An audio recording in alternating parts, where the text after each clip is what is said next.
Hey YouTubers, this is Abhishek for the Wheels and Chips, and you're watching the 7 things that you should definitely know about the LeTV or LeEco Le1S. So without any further ado, let's begin.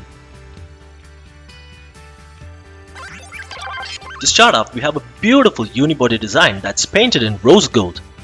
While all the buttons are aligned towards the right, the left side is left pretty much barren, with the power button as well as the volume rocker fixed towards the right side. The aviation grade aluminum used in this phone makes sure that the phone feels nothing short of premium. On the top we have the 2 antenna strips as well as a headset jog on the left and an IR blaster on the right that's glorified by chamfered edges all around the phone. Flipping the phone towards its bottom reveals a USB Type-C port, which is actually a USB 2 port that has a USB Type-C attached to it. So in other words, you're just having a normal USB 2.0 port with a USB Type-C connector. And I should also mention that you cannot use your existing micro USB OTG through a USB Type-C to a micro USB connector, because as of now you can only charge your phone using these connectors. Even then, it's not recommended unless you're using a very branded one or you absolutely don't have any USB Type-C cable and all you have is just a connector.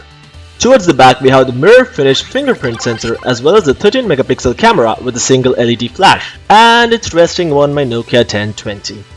Videos of which you can actually see in my playlist, or I'll link them in the description down below in case you're interested. As you can see for yourself, the fingerprint sensor is actually fairly responsive and almost as good as some of the flagships out. The level of detailing LeEco or LeTV has given to this phone is just magnificent. Just look at the level of attention they were given to the packaging of this phone. And for those of you who actually care where your money goes, you probably know that the Android 5.0.2 has memory leak issues. And its memory leak issues have only been fixed after 5.1.1. So you probably know that this phone could end up having all these memory leak issues which most of the previous phones from the Android Lollipop had. And good news, this phone doesn't have any kind of memory leak issues.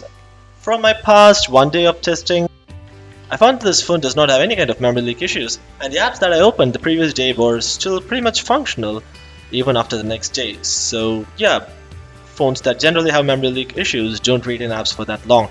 A maximum of 4 hours is what they can retain their apps, but this baby has gone for a day, so I'm pretty sure that this doesn't have memory leak issues.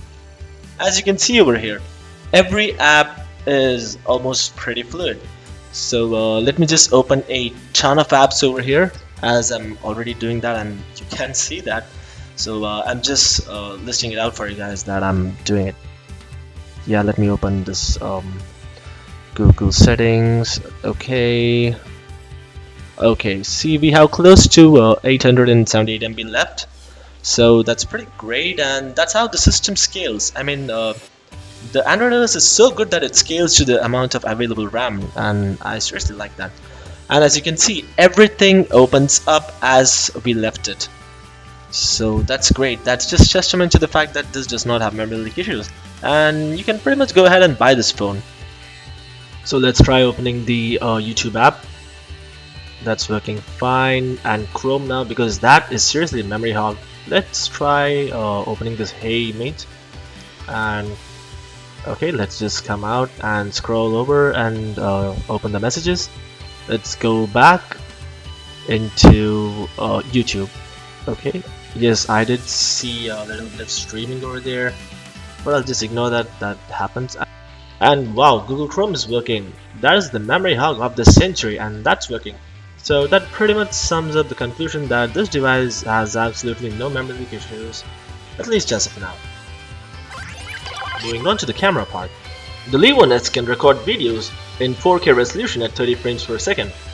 And instead of rendering the whole video and upscaling it to 4K resolution, we've decided to go with the 1080p resolution and just zoom in or crop the video to 1080p resolution. The Le1S can also do slow motion recording by recording the video in 720p at 120 fps and then playing it back 4 times slower, although the image quality is questionable.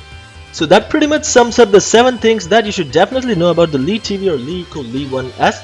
And if you like this video, please do give us a like, and if you love this video, please do subscribe. That seriously helps. And as always, take care, have a fantastic day. Bye.